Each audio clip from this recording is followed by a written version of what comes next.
అందరికీ అందరూ ఎలా ఉన్నారు? ఈరోజు రథసప్తమి కదా, పూజలు ఎలా చేసుకున్నారు? నేనైతే పొంగల్తో స్టార్ట్ చేశానండి. పూజ అయిపోయింది.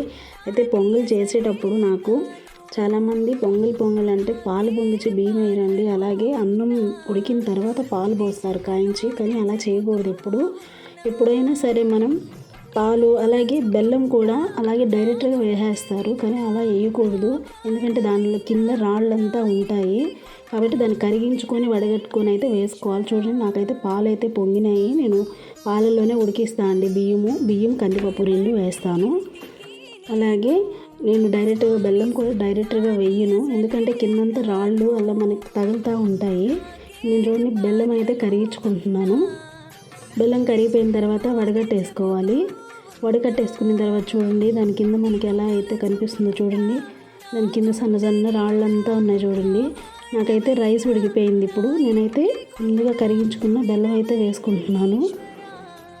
ఇలా మొత్తం కూడా చక్కగా కలిపేసుకోవాలి. కలిపేసుకున్న తర్వాత యాలకుల పొడి వేసుకుంటున్నాను.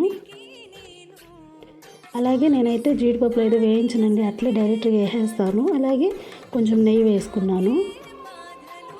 చూడండి, మనకైతే పొంగల్ అయితే రెడీ అయిపోయింది. మీరు ఎప్పుడు పొంగల్ చేసినా ఇలాగే చేయండి, సూపర్ టేస్ట్ ఉంటుంది. ప్లీజ్ వీడియో కనుక నచ్చితే లైక్ చేయండి.